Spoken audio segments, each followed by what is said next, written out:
What up, y'all? We got Joe Rogan talking about how illegal immigrants come to America and squat in people's houses. Let's get into it. Well, did you read the story about the guy, I think he's from Venezuela? I had to make a move. He's telling people how to get over the border and then squat in houses and like how you'll just get it's like they won't throw you out of their house. It's not like where we're from. You can just get in the house and then you can stay there. In Queens. Yeah. Well, the lady got arrested for changing the locks on her own home.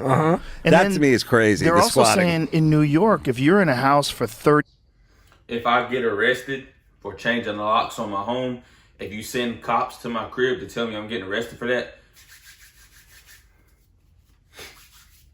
days, you legally become a tenant. Yep. That's right. If you get mail sent to the place in your name, it's yours. That is bananas. That is crazy. Dude, I love this story. I think it happened in like Seattle or Portland or something. This guy was at every march and rally, and he was like big Antifa and communism.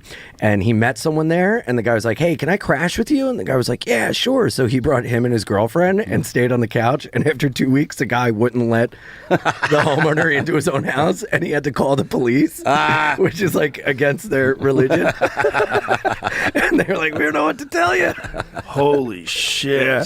Isn't that the best? Oh my God, that's hilarious. That's amazing. I was talking to friends of mine. There's like over 1,000 squatter situations in Atlanta.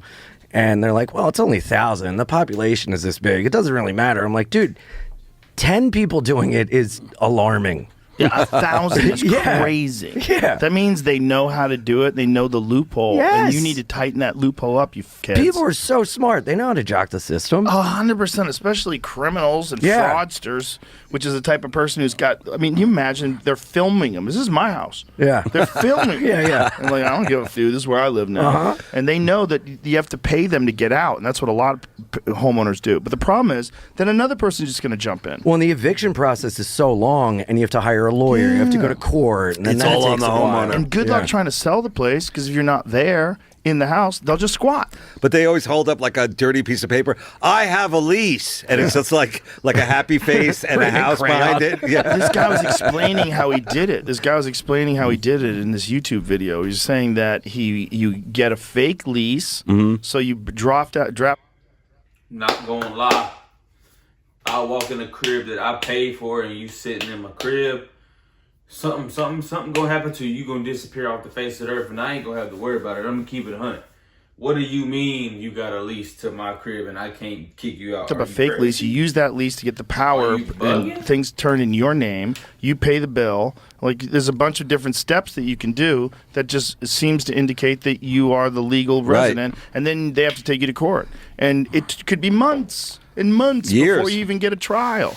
Then where do they stay, the homeowners? They're fucked. In a migrant hotel? It's so crazy that in the name of protecting tenants, which is important, you don't want a shitty landlord. You want to protect tenants. But in the name of protecting tenants, you're basically allowing people to steal people's houses.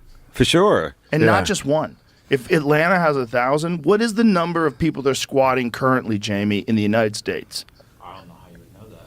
Well, try Google. I mean, Well, they just did the census. Why don't you ask ChatGPT? Ooh. It's not only that they're squatting. scary. Let's see what that bitch says. You see how they abuse the house too. Like they'll like smear shit on the walls. They'll do all kinds of things. in there, Lenny 'cause- Dykstra did that. So I'm like, you really in Wayne own this Gretzky's mansion. because America business in that's 2010.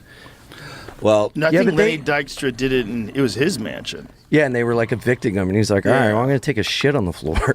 Is that what he did? Yeah. And then didn't Gretzky buy the house? He bought it from Gretzky. Oh, it was he Gretzky's bought it from house. Gretzky, Yeah. and then he shit all over it when they were taking it away from him. You. not cool. That's a different story, though. He wasn't a squatter. Yeah. He just went broke. Yeah. That's like when you go to a friend's house, you have a party, and like that last guy who has nowhere to go, he's like, "Hey, man, we can." it's like this is a different level, Your Honor. Bro, the guys you can't get out of your parties are the worst. Yeah, That's the main reason why people don't want to have parties. I don't know. Not for The me. one guy who won't leave. yeah, gotta get up early, man. That's all right. I I can barely get people to leave my podcast studio. Especially when they get a little drunk and they just don't get the hints. Yeah, And you're like, you are drunk, you must leave. lights out. What? What are you doing, man? Are you freaking tripping, bro? Yeah, I was that Like, guy. It's Hey man, that went from squatters to alcoholics. Anyway, Only thing I gotta say, I could never allow that to happen. I'm gonna be 100. Fuck the law. If I own the crib, you're crazy. Anyway, appreciate you guys watching. Make sure y'all hit that like button and subscribe. I'm gone.